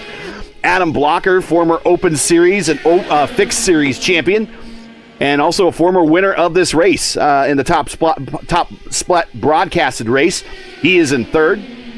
Hamilton Akabuizi, who won the Elite Racing League Indy 500 in the 2025A from the 28th starting position in a caution-free race, which is shaping up to be very much like today. He currently is in fourth. Alexander Russell is in 5th. He started on the front row of the elite of the PRI Hoosier 500 in December. Currently out there, we believe, running damaged. And every indication, as we see from his car, with the graphics and close-ups, he does seem to be damaged on the right side of that car. And so he crashed basically, or hit the wall from the lead battle, and has been struggling ever since. But currently he still hangs on to the top 5 in 5th spot. Sophie, I want to shout this guy out, and I'm not really kind of his homer, but he's a good friend of mine, and I love the guy to death. Clindy is in a battle with Alexis Newsom for 6th and 7th. Clindy is up 11 spots, now inside of the top 10. Yeah, Clendy, again, just picking his way through the field. And Clendy, I would consider him a friend. I go to Orioles games with him, so I'd consider him a friend as well, Gary. He is one of my pals, and I enjoy speaking with him, and he's helped me on the channel here with some broadcasts. But in the Pink Panther, he is working with Alexis Newsom. Alexis Newsom was a competitor in the Elite Racing League for the first time this season. She was a rookie in that league. Won a couple of races. Won a caution-free 500-miler at Auto Club Speedway for their California 500, and she smacks the wall off at 2. Boy, we got to stop going through the field. I feel like you need to maybe not shout so many people out. I feel like we're gonna start taking a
collection maybe of gonna have some drivers pop in here saying, hey, can you give this driver some attention, please? Well, I do have the camera focused on Chris Vandenessa, and the reason why he's next in line, I don't know if Alexis Newsom has any damage. She's running up at the high line right now. What do you think? I don't see any. There's no curve like with Russell's side pod, so maybe she has gotten away with it, Gary. She is always one of my favorites to watch, especially in these Indianapolis races or 500-milers, as she is running down the Pink Panther right now. Chris Vandenessa, a lot of people know Chris Vandenessa, not in IndyCar, but from other series that he runs in. The Dutchman, and there's been a long history of Dutchman here at the Brickyard that has done well, specifically two-time Indy 500 winner Arie Luyendyk. This is Chris Vandenessa. He is currently in 8th. Ty Quilla in 9th. He's the PRI Hoosier 500 Rookie of the Year. He finished in the top 5 there, and he stormed from the back of the pack, had a mid-pack qualifying run, and was racing for the win at the end of that race. In fact, took it 3 wide going into turn 3 on the last lap, and he just kind of got muscled out by the power slide guys, but still kind of best in class for Ty Quilla as the highest finishing non-power slide car. And he get the PRI Hoosier 500 Rookie of the Year honors. And if you're not very familiar with the PRI Hoosier 500, this is a pretty good segue. There you go. PRI Hoosier 500. While May is home to the Indy 500, the Speedway will become alive once again this December with the PRI Hoosier 500, featuring the best sim racers on Earth, unmatched broadcast coverage via PRI, and the most challenging 500 race format on all of iRacing is what you will see when you tune in to the Hoosier 500 this December. So tune in this fall and learn out why that this is the world's greatest sim race. To learn more today, go to thehoosier500.com. and you can be a part of it as well. And it is an open setup race. And a lot of these drivers, in fact, half this field qualified for that PRI Hoosier 500. And Sophie, I don't know if you could speak firsthand, because I don't think you were attempting, one of the people that attempted to qualify, but you followed a lot of the drivers that did qualify for it. Qualifying for the Hoosier 500 is among one of the hardest things that people did all year last year in these cars. For sure, because qualifying for this race, right, you have a 4-lap average. You just launch straight out of the pits and go. For the Hoosier 500, you do it just like they do in real life. You have the warm-up lap, and so that's extra strain on those Firestone tires with your setup, Gary. And a lot of people were talking about how difficult lap 4 was here, and it's even worse for the Hoosier 500 because you have that warm-up lap. And on top of that, you're not guaranteed of even making the race. Here in iRacing, you're guaranteed to make the race, whether you want to qualify or not. For the Hoosier 500, you can, just like real Indy, well, not this year, unfortunately, but just like real IndyCar racing in the past, you can get bumped from the lineup, as we see Brendan Litzenberg and Robert Malechka battling here for 11th, as they are swapping back and forth as they're trying to run down a pretty huge gap up to Ty Quilla in 9th. They're about 5 seconds behind that gap right now. But, the PRI Hoosier 500, I will be in the booth one way or another for one of those races or practice or qualifying coming up later this December. So check it out, thehoosier500.com. It was pretty much this whole field, like 15 of the drivers in this field made that race. So if you make the Hoosier 500, you are doing something extraordinarily special. And of course, Robert Malechka won that race. Brendan Lichtenberg won the pit stop competition. He currently is sitting here in 11th here with Team I5G. And Jeff Drake just behind him in 12th. Jose Soria just behind them in that black car. The plain black wrapper there in the number 12. He is 13th. He has a couple podium finishes in this race. And just behind Jose Soria is your former teammate, Sophie. And Anna, we'll give her another shout out. This is a former Open Series champion from a season ago. And the Deer has ran herself all the way up 14 spots into 14th position.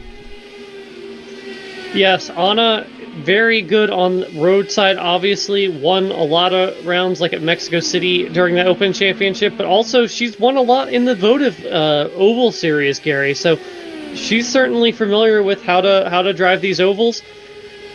Want to highlight how much of a torrid pace the Power Slide cars have put up real quick here, Gary. They have just lapped JT Smeaton in 18th place.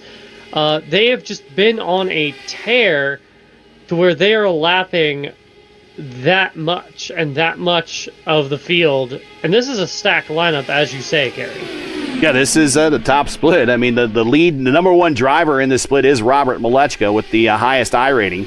Of course, he's a former Pro Series driver Smeaton got real smitten with the turn 2 exit wall there. And that's just so easy to do, Gary, just because of the dirty air, but also this is a byproduct of what you learn in qualifying, is that the closer you get to those walls, the less you've asked the tires to do. You'll hear drivers kind of refer to it as scrub, right? The less... Got it. Yep, Ulster is pitting in. But the less you ask the tires to do, the less speed you kind of scrub off. So you're trying to get as close to those walls as possible, and it's so easy to misjudge that. Sometimes you get, and this happened to me, and I'm sure it's happened to Lewis, and I'm sure it's happened to you, but you could talk about it, Sophie. You kind of sometimes, when you get into the, like I said, the dog days of this race, the middle laps, you're just turning laps, you're just making time to get to that next pit stop. Sometimes you get hypnotized, and all of a sudden, the next thing you know, you're in the wall. Yeah, it's so easy to lose that focus, exactly as you say, because it's just such a long race, and you're having to make adjustments for each corner of the track. I mean, especially with the wind direction. If you're in dirty air, you might be trying to do fuel calculations if you don't have a teammate.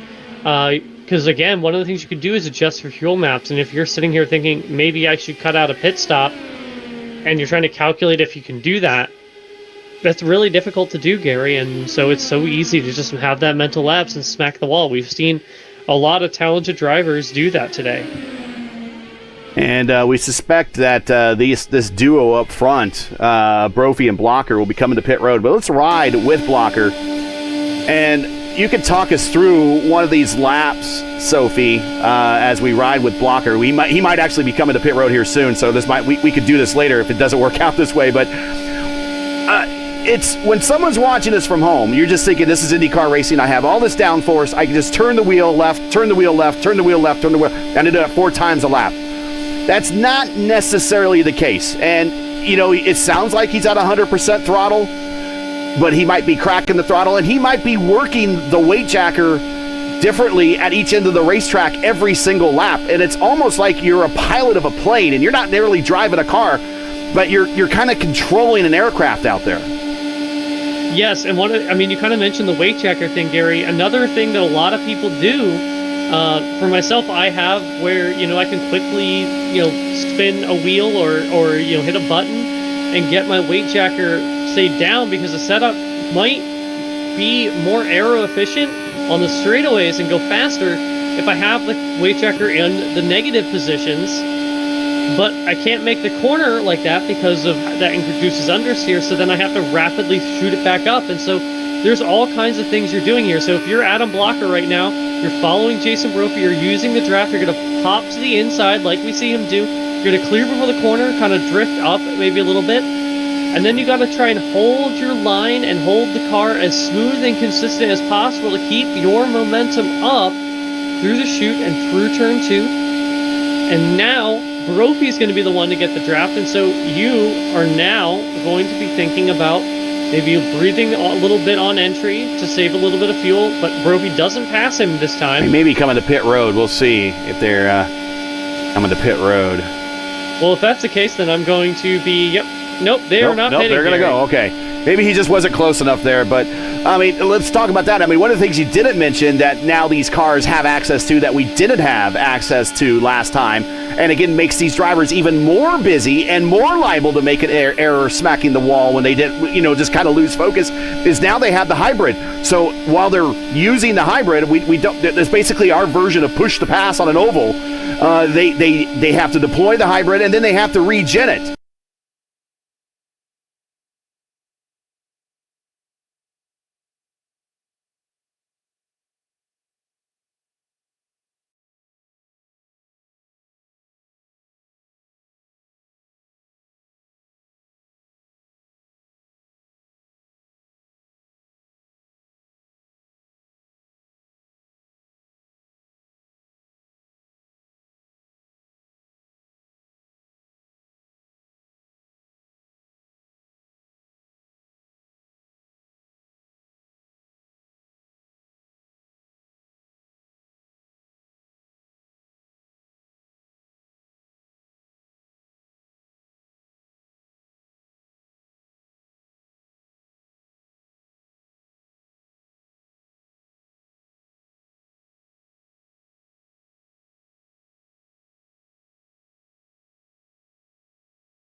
And all the while, that's button pushing on the wheel as you're navigating traffic, using the weight jacker, going for the anti-roll bars, changing the engine mapping. You're doing it's like I said, a pilot. You're like a pilot of a plane. You got so many switches and so many dials that you're changing every single lap.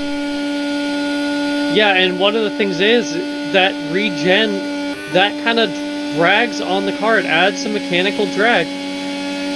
But, so you could be trying to regen the car and ultimately lose some pace, or you could also just not be using the hybrid. I know a lot of people have different attitudes about it. There's different settings, and so some people don't like using it. Some people use it a lot. And you can use it unlike push to pass. And here comes Jason Brophy coming to pit road. We'll watch him as he slows down, getting to those cones. Whoa, and he did a great job as he's pitting here at lap 125. So this will get him to 155 or so in that neighborhood. He is 29 laps into this stint, so he'll be very close to that 155, and then his next stop will be in the 180s for his last stop. But Yeah, your hands are very busy here, and it's not just turning left. It's not that easy, and the car's very much a challenge. And like I said, the push to pass, you can use it as much as you want here, or the hybrid is our version of push to pass on an oval, and it doesn't impact, unlike push to pass on road courses, it does not impact your mileage. It's strictly a battery charge. So again, if someone's using the hybrid a lot here, which you just heard from Sophie, you can, you're not impacting fuel mileage. Yeah, there is a limit to how much you can use per lap, Gary, right. But unless you're really abusing it, it's really hard to hit that limit here. And there are some little tricks you can do, like deploy over the line, that kind of reset it so that you can actually get a little further boost if you're feeling a little cheeky. Yes, that is it's like a worldwide lag thing. I think I know what you're talking about. As we watch Adam Blocker going long and using a little bit of the draft from El Patron right now as the Dark Knight picks up the lead. And I'm seeing in chat here over on the iRacing side that a couple people have picked Drake to win, and Jeff Drake is now running second on that extraordinarily long runs that he's been on. And there he is. Jeff Drake is only 24 laps into this stint. We project him, it's at least another 10 more laps before Jeff Drake, we suspect he will come to pit road. Whereas Adam Blocker, I suspect Adam Blocker any time now. In fact, here he comes. Yeah, Jeff Drake currently the only driver really going long here, and that can cut out a pit stop if he is able to continue that going long strategy. As long as he stays within a certain distance, Gary, he should be fine, because again, a lot of these drivers are losing a lap. So as long as he stays on the lead lap, stays within the right amount of distance between Oster, Blocker, and Brophy, he will probably be in a position to win this race. And he is right behind Davia, who we saw earlier in the race, giving Robert Malechka all he could handle, just trying to pick up a position. And again, Jeff Drake looking to economize this run even further by picking up the draft for some lap traffic. Davia currently in 17th position on the racetrack. Drake currently is now picking up the lead by 2.3 seconds over Ferg. And at this point, I mean, he's in no hurry to pass Lucas. He's just getting free mileage out of this deal right now. Yeah, he would not even want to pass Lucas because punching a hole in that air is going to hurt his economy. So he's going to want to stay behind him. As long as he keeps hitting that 2 liter per lap number, he is going to be good. And so his strategy is going to demand that he stays behind Lucas. And Lucas is clearly not that slow of a driver. No. Because he was obviously holding up Robert Malechka, so it's not like he's losing that much time. If you're just joining us, this is P1's coverage of the official iRacing Open Indy 500 coming to you from Indianapolis. We've now completed 129 laps out of a scheduled 200. If you enjoyed P1's coverage of tonight's race and would like to monetarily support us, please find the link to our GoFundMe campaign in the stream description. Also, there's a link pinned in chat. We will take super chats as well. We realize times are tough, so any donation, no matter the amount, is greatly appreciated. Also, make sure to smash that like button, subscribe to the channel so you don't miss out on the next race. We do IndyCar races every week here for iRacing on the channel. So if you enjoy IndyCar, that is our gig here. Be sure to check us out. We also have a lot of other leagues, including Sunday nights, 8 p.m. Eastern Time. The Votive Indy Oval Series will be at Auto Club Speedway, and that should be a bit of a barn burner. Lewis and I will be in the booth with that. We expect about 40 cars on the grid for that race. So if you know how these cars race at Auto Club Speedway, then you're in for a treat when you see 40 of them on the 2-mile super speedway, or the X super speedway in SoCal, as Jeff Drake continues to hold on to his position out there on the racetrack, as Ferg and Kabawizi, or excuse me, that's Ferg and Lucas Lodato, they're both teammates there in WER and their team. They just came to pit road. Lodato coming off of pit road right now. And also just on pit road is Ferg, as he is now leaving his box. So they're going long too, and they're looking at probably projected pit stops right around 165-ish or so if they continue going as long as they have in the last previous runs. And if the closer we get to 170, Sophie, the closer we get to 170, the safer they become by getting to the end on that last stop there. Yes, 165 is the earliest you can pit and make it on fuel technically, but that requires you to be in draft constantly, like with what Jeff Drake is doing. The other risky part about the strategy, besides the fact that, of course, you could go a lap down, is if a caution comes out, you've been saving that fuel for nothing. It kind of resets the strategy, and it kind of cuts your advantage because everyone's going to come in for fuel, everyone's going to come in for tires. So as we see Jeff Drake continue to circulate, we're going to expect him to keep going as long as possible during this green flag run, but Jacob Oster is rapidly catching it with 1.7 seconds back. He's almost within draft range of Jeff Drake.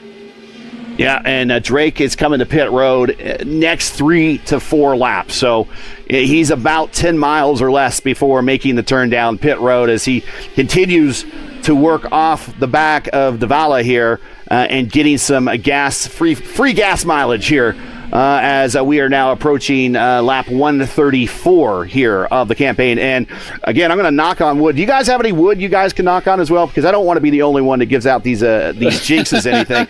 But we are caution-free, people. We have not experienced a caution yet. We've seen some incidents, but we have not had a full course caution as of yet, and I don't want to be the cause of that. So knock on wood, we are caution-free to this point of this 500-mile race. Now, you might be asking yourself, as someone that likes to follow real-world IndyCar history, has there ever been a caution-free Indy 500? And the answer is no. There has never been a caution-free Indy 500. In fact, here you go.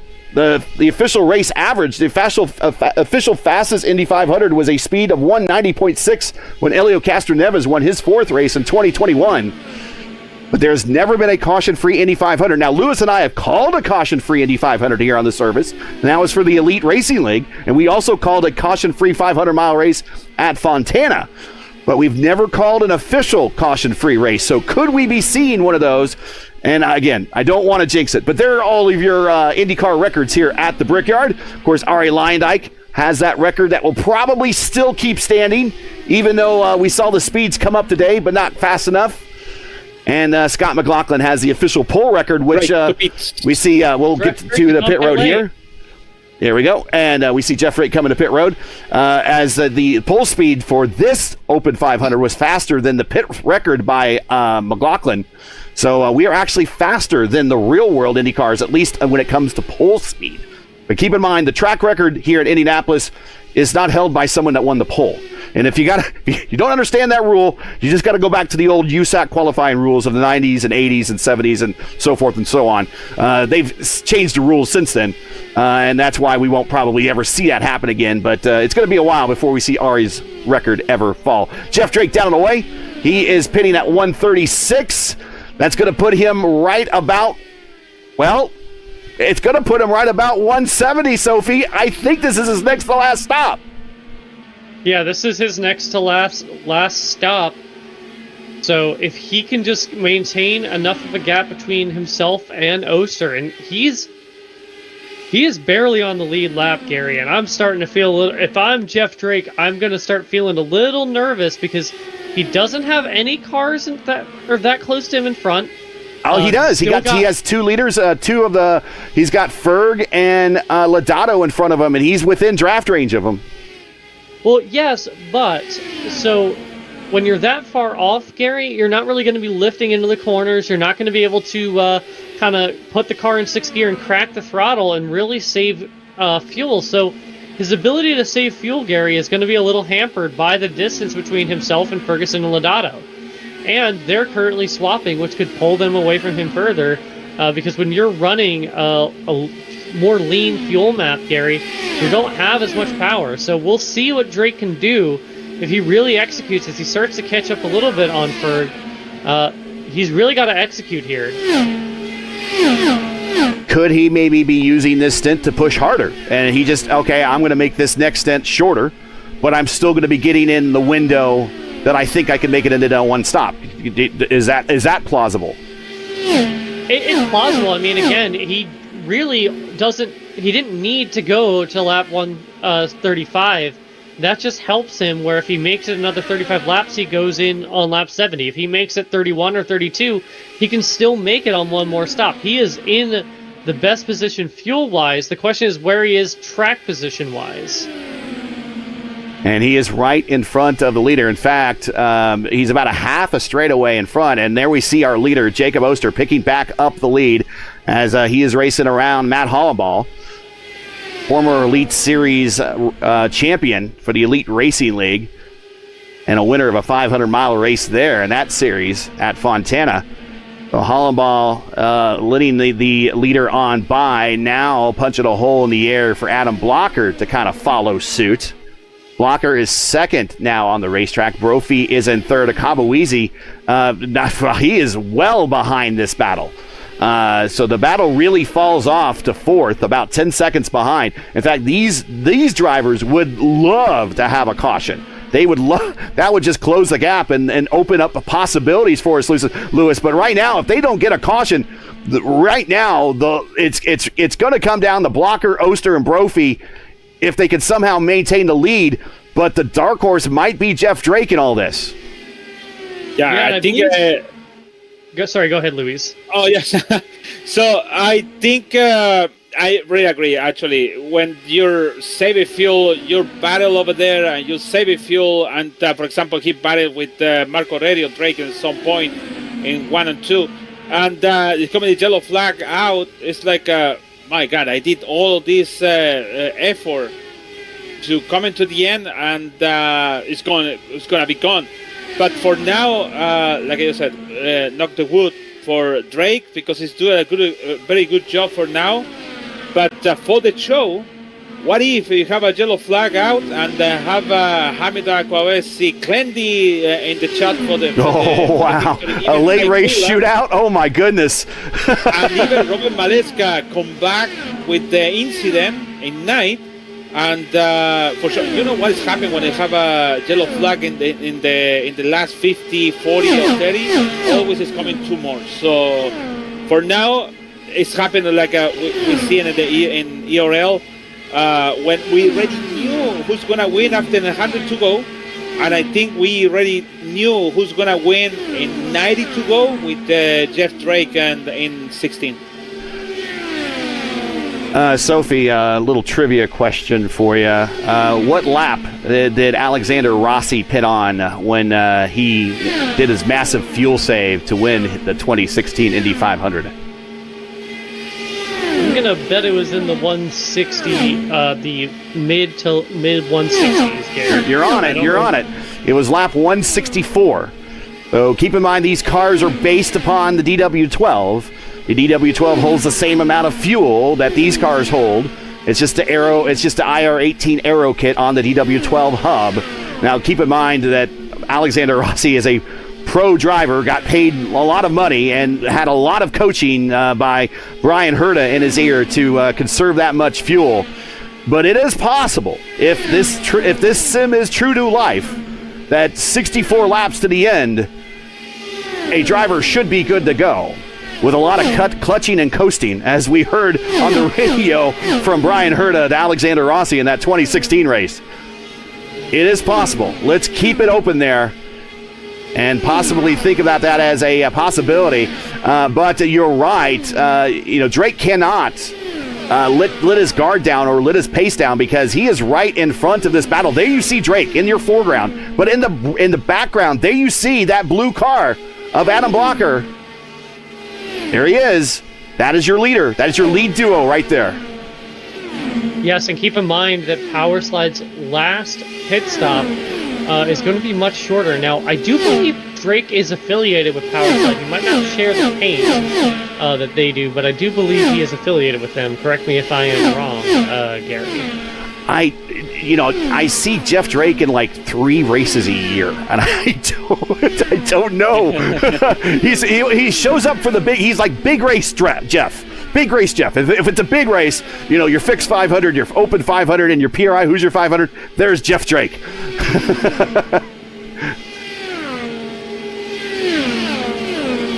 And Jeff Drake is in that battle with Lodato and Ferg. So he is right there. So he is back to probably saving fuel. Let's ride with Drake and let's listen.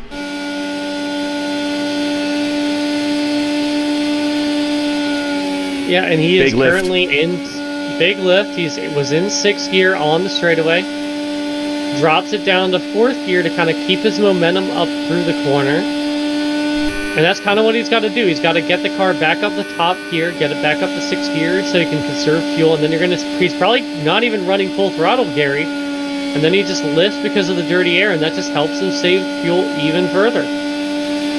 The more that he can keep out of that, we see on his wheel here, if you're not familiar with the R18 wheel, the more that he can keep that car out of the blinking blue, the better. Now, it's blinking a little bit on him, but if he can keep those lights out of the blinking blue, we know for sure he's saving fuel, as well as we hear him lifting.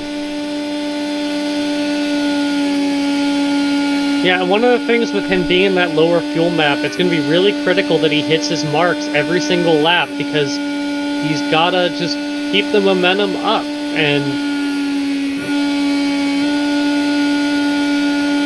And if he can keep his momentum up, then his lap times will not be too hurt by running that lower fuel map. Lewis, we're getting into that portion of the race that Rick Mears always talked about, that you survive for the first 150 laps, or you survive for the first 400 miles, and then you go racing in that last 100 miles or that last 50 laps. And we are right there in that Rick Mears window, 4-time winner here at the Brickyard. And right now, I don't see a Rick Mears surge unless we get a caution, because we've been green flag all the way. But we're in that window where it's now playtime's over. It's time to race. Yeah, actually, Drake is pray for that. It's pray for I want to keep it like that. I want to keep it like this, and that's the Drake want to. And I really been in that situation. Like I do everything good, and always something happened. And you mentioned that. Everyone has mentioned that. You want to be on the front with 30 to go, and I think Drake, the way he's doing the saving fuel, all the stuff, it could cost him a little bit. There's some pit stops occurring here. Sorry. Tyquilla coming to pit road. He is on pit road about 29 laps into his stint.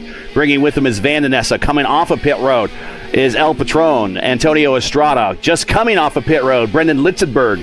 He just stopped a lap ago. So pit stops, we're already, Sophie, we are already to the next round of pit stops. Yes, and for the drivers pitting now, this is their penultimate stop. They need to stop again. There is no way you're getting 50 laps out of the tank. So they're going to be pitting, likely needing to take on 50, like half a stint worth of fuel. But that's still, they're going to probably change tires. And it's about 7 seconds, Gary, to change your tires no matter what you do. So I still think this is Jeff Drake's race to lose right now. MAB coming to pit road in the background. Lewis, we talked about this before in other oval races that we've covered on the channel or for the Elite Racing League. We're kind of in that period now where you always say if you had the pit twice in the last 50, just split them up. 25-25. Oh, yeah. Actually, that's the strategy I used to have it. I don't like to just going to the end of the stint and have to put it in at 10 to go. That's a waste of time. Actually, I was thinking in my mind, 10 to go, 15 is you cannot do nothing. Maybe you can do something in Charlotte. Maybe you can do in Atlanta, or maybe in some of that 1.5 miles track. But here it's like it's better to, if you have a 40 to go, just split in two and going for 20-20 or maybe 125 or make it one short stop. And that's it should be all of these guys have to do it, especially Oster soon. Battle between Tyquilla and Chris Vandenessa. This is for 12th on the racetrack. Right behind is Clindy. These all came to pit road. We saw a little puff of smoke there. I think as Tyquilla might have net coated into the wall a little bit. But he seems to be okay. And there's Robert Malechka coming off of pit road under full chat there. We don't know how damaged he is, but he's currently in 14th position and needs a caution in the worst way if he is going to play a role in the finish of this race. Alexander Russell has fallen down to 9th position right now on the racetrack as he's racing Finnegan Myers, who has worked his way up 18 spots in the 9th position. Keep in mind, we are going through pit stops right now, so some people are coming up through the order through mileage.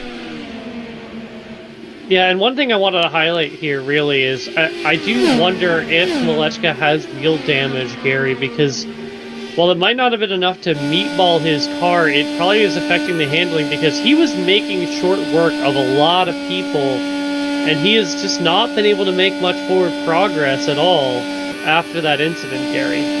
I can almost hear him if I were to ask him, what did you learn from this race, if he was really using this race as like a live scrimmage? And his answer would be, don't crash on pit road. I could almost predict that as his answer. And it would be if no one else over the course of IndyCar history has ever made incidents on, no one else made an incident on pit road, it's one thing, but it's happened to the best. Remember, Scott Dixon was leading the Indy 500. He had to make one pit stop to get to the end, and he was going to win the darn thing. He dominated today. And what happened? He sped by 1 mile per hour coming to pit road, and it cost him his second Indy 500 win. It happens to the best of them. Speaking of pitting, Jason Brophy pitting from the lead. So he's making his penultimate stop right now. This would mean Adam Blocker is likely going to be pitting sooner as well. He's gone a little bit longer, Gary, so I'm curious to see, maybe the strategy for them is to kind of run as long as they can on their last stop. Don't take tires, just take fuel and go. If they felt that the tires aren't falling off all that much, that would make sense. As Blocker gets way up close to the wall there. He sure did. Here's the weather update, 109 and 6 miles per hour on the wind out of the west right now. 81% on the humidity, so the air is heavy. Someone in chat over on the iRacing side says they were present for the fastest ever 500-mile IndyCar 500-mile race at Pocono in 2014. That is correct. I believe that race went caution-free. If not, it had at least one caution, but I believe that did go caution-free. That was over 200 miles per hour, the average for that race. But there's never been a caution-free or a race that has averaged over 200 miles per hour at Indianapolis in real IndyCar history or Indy 500 history. The fastest is that Castroneves win in 2021. I was at that. I am proud to say I was at all 4 of Castroneves' wins.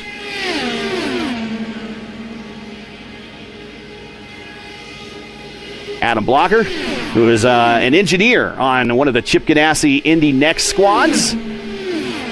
They, unfortunately, will not be racing in the Freedom 100. I needing to bring that back. I'd love to see Adam get a chance to get a win on the oval as an engineer. And he has won here many times in virtual racing, and he is back up to speed. Most recently won here in the Classic IndyCar Series. They drive the Dallara Aero 5s down the backstretch. There goes Oster. Oster gets a jump on him and gets back to the lead, but Blocker in second spot coming back up the speed. But Blocker won that's his most, I believe, his most recent Indianapolis Motor Speedway win in an IndyCar is that Classic IndyCar Series about a year ago.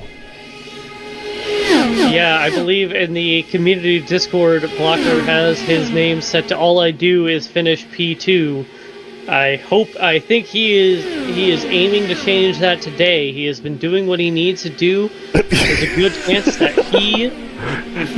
I laugh at him saying that he finishes P2 all the time, knowing how many wins he has.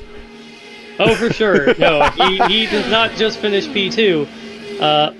Currently running P2 as Oster passes him here, but what I suspect might be the play for him, Gary, is running longer so that he takes his final stop, just needs that splash of fuel, and that might be enough to keep him ahead of Jeff Drake, and it might be enough to propel him just that little bit ahead of Oster or Brophy, who might need to take a little bit more fuel. If Blocker had a bit more luck like Tom Sneva, where he literally did finish second place all the time, exception with his lone win in 1983, I think Sneva finished second 5 times, and I could be wrong there. But I believe he leads all drivers in most second place finishes at the 500. then maybe I would say that he finishes second all the time. But no, dude is always running for the win here at Indianapolis, Adam Blocker.